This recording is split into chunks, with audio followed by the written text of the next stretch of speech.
तो वही बात है कि जो पहले लाइन में लगा होता है उसको क्यों पीछे कर दिया जाता है, क्यों एक मतलब सिलसिला तोड़ा जाता है। एक लाइन लगी हुई है 10 बंदों की, तो पहला बंदा छोड़ के अब 100 बंदा कैसे आगे ला सकते हैं। दिन है जुमेरात का और डेट है 2 जुलाई 2026। आज की वीडियो में हम बात करेंगे, एज यू नो पाकिस्तान का वेस्ट इंडीज और इंग्लैंड का टूर आ रहा है। कुल मिलाकर हमने 2 वेस्ट इंडीज में मैचेस खेलने हैं और 3 इंग्लैंड में खेलने हैं, तो ये 5 टेस्ट मैचेस आपके बनेंगे।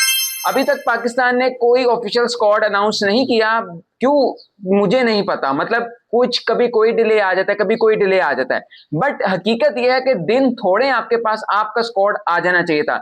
बट अभी तक ऑफिशियल नहीं आया, लेकिन इनसाइड स्क्वाड कि क्या स्क्वाड होने जा रहा है, माइट पॉसिबल ये स्क्वाड हो सकता है जो हमारे तक पहुंच चुका है।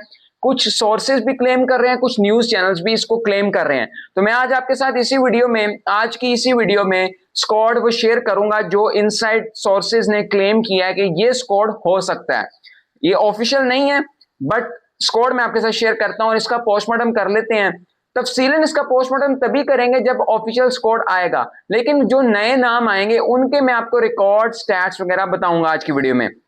शान मसूद को कप्तान बरकरार रखा गया है। अगर हम ये देखें ना कि शान मसूद एक फेलियर कैप्टन है, फेल हुए हैं, बहुत जगह हुए हैं, बट अब आपको करना क्या, आपको यही करना है कि ये जो साइकिल की 4 सीरीज रह गई है ना, इसमें शान मसूद टीम में भी होने चाहिए और एज अ कैप्टन ही होने चाहिए। तो आप अभी कैप्टन बिल्कुल चेंज करना अफोर्ड नहीं कर सकते, क्योंकि इंग्लैंड की सबसे मेन सीरीज आपकी आ रही है और शान मसूद का जितना इंग्लैंड में एक्सपीरियंस है उतना किसी का एक्सपीरियंस नहीं है, क्योंकि वो काउंटी खेलते रहते हैं और कप्तानी भी करते हैं काउंटी में। तो Shan Masood is the best option.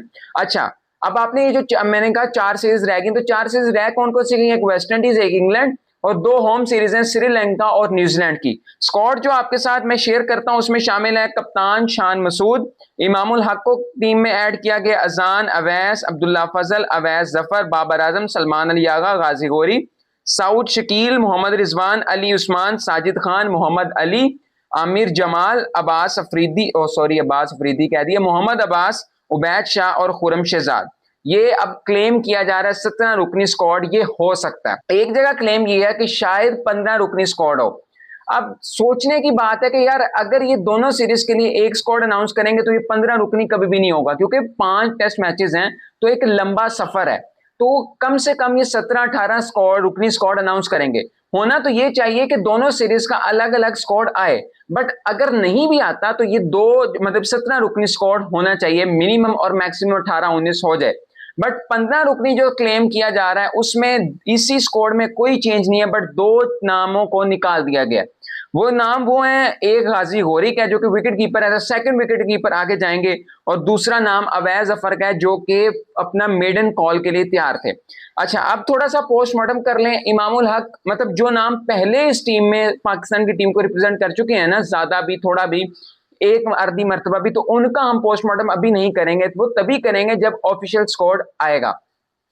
अभी बात करूं तो इमामुल हक स्क्वाड में शामिल है, अवेजान, अवैस, अब्दुल्ला फजल, ये सारे नाम पहले आ चुके हैं, लेकिन अब जिसका नाम है वो पहली मर्तबा अवैस जफर आ रहे हैं।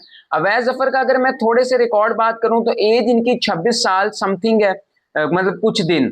और अगर रिकॉर्ड की बात करूं सिर्फ फर्स्ट क्लास की, तो ये मिडिल ऑर्डर बैटर हैं। इनके 34 टेस्ट मैचेस हैं और 34 टेस्ट मैचेस में 61 इनिंग्स यानी कि 61 इनिंग्स हैं, 2278 रन है, यानी कि 2278 रन हैं।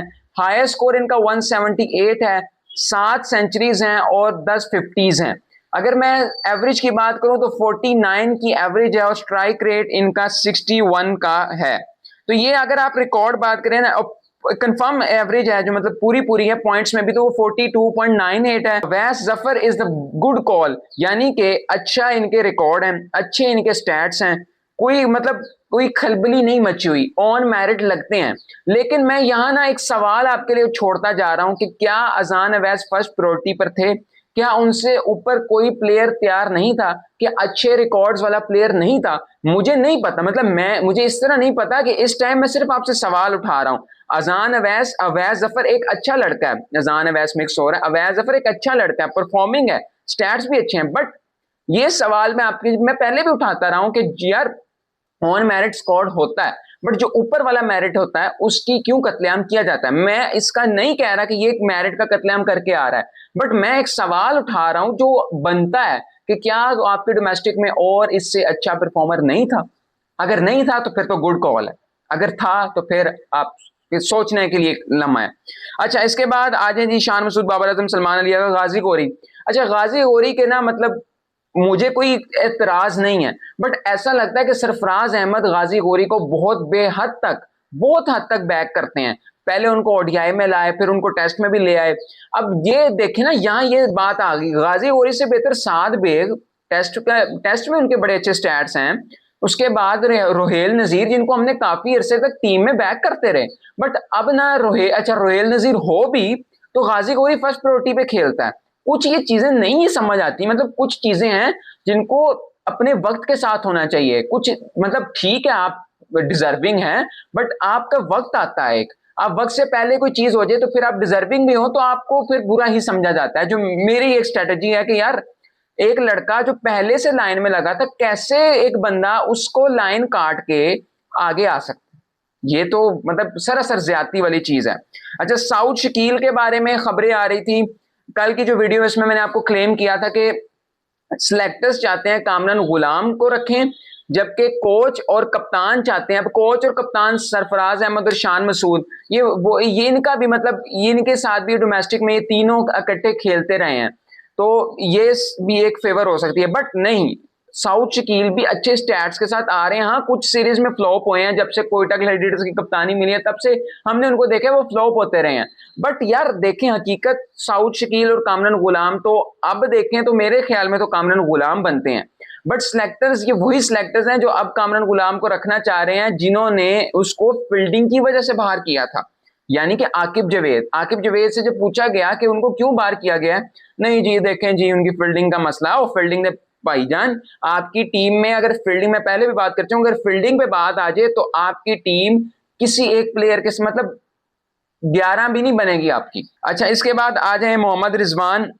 अब यहाँ बात आ जाए, साउथ शकील और मोहम्मद रिजवान की इंजरी रिपोर्ट्स हो रही थी, बट अब कोई नहीं पता कि वो कितने फिट हैं, क्या उनका सीन है।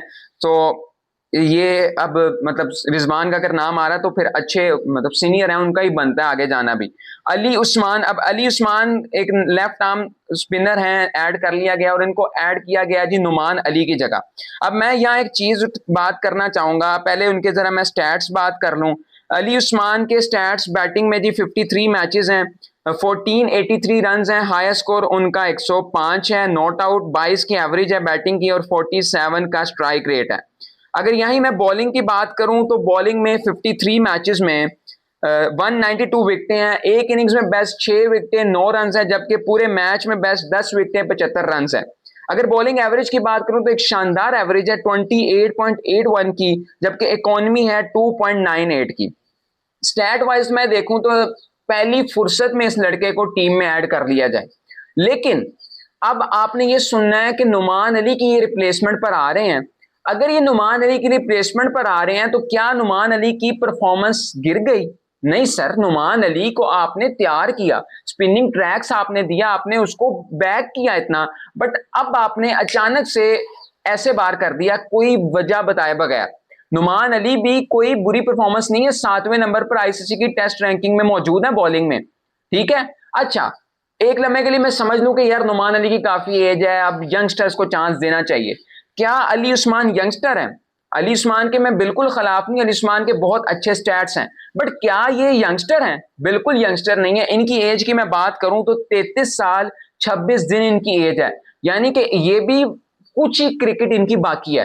तो मैं वही कह रहा था कि नुमान अली को अगर किसी ने रिप्लेस करना था, तो अगर नुमान अली की मतलब अली उस्मान ने ही करना था तो नुमान अली की परफॉर्मेंस गिरती तो फिर तो बिल्कुल करते, बट अगर किसी ने करना था तो पहला हक यंगस्टर का बनता था, जो जिसको आप तैयार करते, जिसको आप कुछ लम्हे कुछ अरसे तक देखते। अच्छा जी, इसके बाद आमिर जमाल की वापसी हुई है, एज यू नो कि उनको एक हैट वाला मसला 804 उन्होंने लिखा था, फिर उसके बाद उनको बाहर कर दिया गया, जो भी सिलसिले बने, बट आमिर जमाल में एक ऐसा करंट है कि वो अच्छी क्रिकेट खेलते हैं, दलेराना इनिंग्स खेलते हैं। ऑस्ट्रेलिया में आपको पता है जहां कोई भी नहीं खड़ा था वहां उन्होंने इतनी बड़ी इनिंग्स खेली थी, फिर हर बॉलर को उन्होंने पेला था, तो फिर अच्छी ऑप्शन है आमिर जमाल भी। बट मेरा एक पर्सनल ओपिनियन है, मैं स्टैट्स देखे बगैर बात कर रहा हूँ कि आमिर जमाल को वाइट बॉल में वो ज्यादा डिजर्व करते हैं ना कि रेड बॉल में। ये मेरा एक पर्सनल ओपिनियन है, यानी कि एक पर्सनल आप ख्वाहिश समझ लें। अब मोहम्मद अब्बास बिल्कुल ठीक है, इंग्लैंड इंग्लिश कंडीशंस के लिए आप उनको टीम में लेके आए हैं, बिल्कुल ठीक है। उबैद शाह, अच्छा उबैद शाह के लिए भी मैं वही बात करूंगा। उबैद शाह के मैं जरा स्टैट्स आपके साथ शेयर कर दूं। फर्स्ट क्लास में 16 टेस्ट मैचेस हैं, जो कि बहुत थोड़े हैं, ठीक है। 72 विकेटें, 8 विकेटें, 79 इनिंग्स, एक इनिंग्स में 8 विकेटें, 79 बेस्ट है, और पूरे मैच में 11 विकेटें, 152 बेस्ट है। 25 की बॉलिंग एवरेज, 4 की इकॉनमी, 4.08 की इकॉनमी। स्टैट्स लड़के के अच्छे हैं, बट आप मैचेस देखें तो मैचेस बहुत थोड़े हैं। तो वही बात है कि जो पहले लाइन में लगा होता है उसको क्यों पीछे कर दिया जाता है, क्यों एक मतलब सिलसिला तोड़ा जाता है। एक लाइन लगी हुई है 10 बंदों की, तो पहला बंदा छोड़ के आप 10वां बंदा कैसे आगे ला सकते हैं? ये एक सवाल मैं उठाता हूं, और ये मेरी तरह का हर बंदा उठाएगा यार, कि जो इस मुल्क में इंसाफ देखना चाहता है, जो एक ऑन मेरिट चीजें देखना चाहता है, वो तो ये कहेगा। लेकिन आप रिकॉर्ड देखें, आप स्टैट्स देखें, तो फिर तो ठीक है। लेकिन ऑन मेरिट सबसे बड़ी चीज है, जो कि इस मुल्क में क्रिकेट में तो बहुत हद तक आगे पीछे हम कर देते हैं। खैर अभी मुझे दे इजाजत, मैं ये नहीं कह रहा कि ये स्क्वाड सिफारिशी या जो भी है, भाईजान स्क्वाड बहुत अच्छा है, प्लेयर्स के परफॉर्मेंस स्टैट्स बहुत अच्छे हैं, बट क्यों आपने तोड़ दी? अभी मुझे दे इजाजत, वेट करेंगे हम ऑफिशियल स्क्वाड का, फिर इस पर तफसीलन बात होगी। मिलता हूं फिर आपसे, फी मान अल्लाह।